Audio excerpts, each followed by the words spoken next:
আজকে যে গুরুত্বপূর্ণ সিদ্ধান্ত হয়েছে তা হলো আমরা কক্সবাজার সমুদ্র সৈকতকে একটা শৃঙ্খলার মধ্যে নিয়ে আসব এবং এখানে সমস্ত অবৈধ যে স্থাপনা বা অস্থায়ী স্থাপনা যেগুলো হয়েছে এগুলো এক সপ্তাহের ভিতরে ক্লিন হবে জেলা প্রশাসনের নেতৃত্বে বিচ ম্যানেজমেন্ট কমিটির নেতৃত্বে।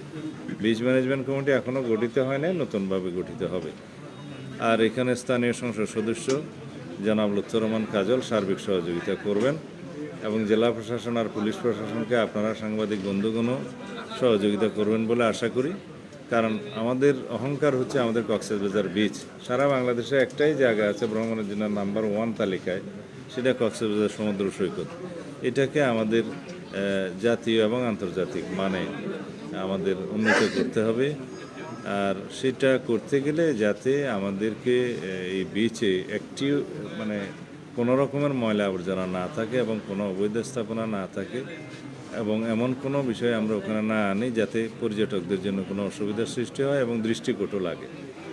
দ্বিতীয় হচ্ছে আইনশৃঙ্খলা পরিস্থিতির সার্বিক উন্নয়নের লক্ষ্যে কক্সবাজার জেলাতে পুলিশ প্রশাসনের নেতৃত্বে এবং সার্বিক সহযোগিতায় জনাব লুৎফর রহমান কাজল স্থানীয় সংসদ সদস্য তার সহযোগিতা এবং তত্ত্বাবধানে এখানে সিসিটিভি ক্যামেরা সারা শহরে বসানো হবে। 3 নম্বর হচ্ছে মাদক এবং জুয়া, অনলাইন জুয়া, এগুলো বন্ধের জন্য আমরা যা কিছু প্রয়োজন সর্বোচ্চ প্রচেষ্টা করব। সেই জন্য আমরা পরিকল্পনা গ্রহণ করার জন্য আইনশৃঙ্খলা বাহিনীকে যারা এখানে সংশ্লিষ্ট আছে সবাইকে অনুরোধ করেছি। মাদকদ্রব্য নিয়ন্ত্রণ অধিদপ্তরের কর্মকর্তাবৃন্দ, পুলিশ বাহিনী, র্যাব, বিজিবি সবাই এখানে সহযোগিতা করবেন। আমরা মাদকমুক্ত সমাজ গড়তে চাইলে আমাদেরকে প্রথমেই এই কক্সবাজারের এই টুকিয়া টেকনাফ এবং আমাদের এই রোডটা মাদক চোরাচালানের বন্ধ করতে হবে এবং মাদকের প্রচার বাণিজ্য সব কিছু আমরা এখানে বন্ধ করতে হবে।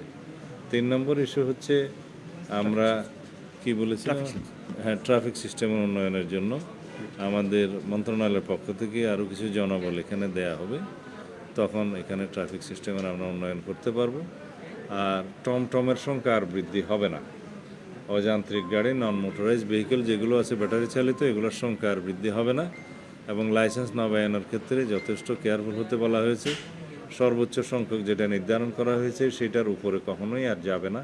ক্রমান্বয়ে যেগুলো ড্যামেজ হবে সেই সংখ্যাটা আর ফিল আপ করা হবে না, সেই জায়গাটা খালি থাকতে থাকতে আস্তে আস্তে এগুলোর সংখ্যা কমানো হবে। আর এক লাইসেন্সের অধীনে যেন একাধিক এই সমস্ত টমটম বা নন মোটরাইজ ভেহিকেল না চলে সেটা যথেষ্ট নজর দেওয়া হবে। যার লাইসেন্সে একাধিক এরকম বাহন চলবে তার লাইসেন্স বাতিল হবে। এইভাবে একটা সুশাসনের মধ্যে নিয়ে আসতে হবে। আর গরিব মানুষরা যাতে কষ্ট না পায় সেই দিকটাও আমরা লক্ষ্য রাখবো। এর বাইরে আরও অনেক কিছু আমরা সিদ্ধান্ত নিয়েছি যেগুলো আপনারা জানতে পারবেন। জেলা প্রশাসনের পক্ষ থেকে এগুলো রেজলিউশন আকারে প্রচার করা হবে। আশা করি আমাদের সার্বিক সহযোগিতায় এবং সমাজের প্রত্যেক শ্রেণী পেশার মানুষের সহযোগিতায়, বিশেষ করে সাংবাদিক বন্ধুদের আন্তরিক সহযোগিতায় আমাদের আইনশৃঙ্খলা পরিস্থিতি উন্নয়ন সহ অন্যান্য সমস্ত বিষয়ে আমরা শৃঙ্খলা ফিরিয়ে আনতে পারব। ধন্যবাদ।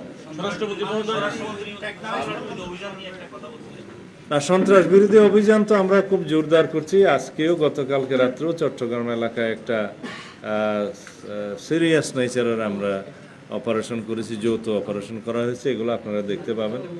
আমরা কোনো সন্ত্রাসীকে, অস্ত্রধারীকে, কোনো চাঁদাবাজকে, সংঘবদ্ধ কোনো ক্রিমিনালকে আমরা আইনের বাইরে থাকতে দেবো না, আইনের আওতায় নিয়ে আসবো। সেটা আমাদের প্রতিজ্ঞা, প্রতিশ্রুতি এবং জনপ্রত্যাশাও তাই।